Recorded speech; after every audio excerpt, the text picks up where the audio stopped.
It was never about the big things, but the small, biting remarks that slipped out when exhaustion took hold. One evening, a simple disagreement over the placement of a lamp escalated into a shouting match that echoed off the bare walls. Elias, overwhelmed by the sudden noise, turned on his heel and retreated into his study. He clicked the lock shut, the sound echoing like a finality in the hallway. Sarah did not follow. Instead, she began to pace. She walked the length of the corridor, back and forth, her footsteps heavy and rhythmic against the hardwood. She needed to resolve the friction immediately, to talk until the air cleared, but the closed door remained an immovable barrier. She stopped outside the study, her hand hovering near the wood, then dropped it. She turned and walked back toward the kitchen, then returned to the door again. Inside, Elias sat at his desk, staring at a blank screen, his jaw set in a rigid line. He refused to emerge, and she refused to stop moving. The hallway became a boundary line, a physical manifestation of the widening gap between them. They were no longer arguing. They were simply occupying separate territories. The air in the apartment grew heavy, thick with the residue of unspoken words. The joy that had once defined their evenings together evaporated, replaced by a dull, persistent ache. They moved through the rooms like ghosts, careful not to brush against one another. When they did cross paths in the kitchen, the space between them felt vast, an unbridgeable distance created by weeks of silence. Elias stopped reading in the living room, preferring the dim corner of his study. Sarah stopped playing music, the silence becoming a suffocating blanket. They were no longer partners. They were roommates bound by a history that felt increasingly like a burden. The books they had unpacked now sat gathering dust. Every morning the sunlight hit the floor, revealing the layer of neglect that had settled over their shared life.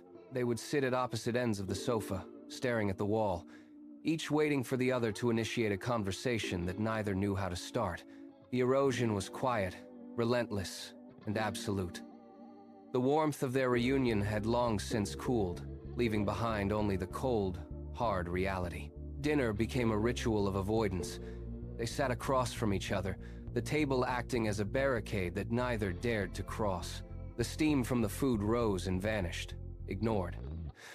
Elias stared at his fork, his movements mechanical, while Sarah focused intently on the patterns in the grain of the wood. The silence was not empty. It had density. It pressed against their eardrums, a thick, suffocating presence that filled every corner of the room. Outside, the city hummed with life tires on wet pavement, distant sirens, the muffled chatter of neighbors, but inside, the air remained stagnant. Every few seconds, the wall clock ticked, a sharp, rhythmic intrusion that only served to highlight how little they had to say. Sarah reached for her glass, her hand trembling slightly, then pulled it back without taking a sip. Elias shifted in his chair, the wood groaning. The air between them was saturated with the debris of 1,000 unvoiced thoughts. The room felt smaller, the walls closing in. The meal sat untouched, the heat bleeding out of the food until it was cold. Sarah kept her eyes fixed on the center of the table, her fingers tracing the edge of her napkin. Elias sat motionless, his breath shallow and controlled.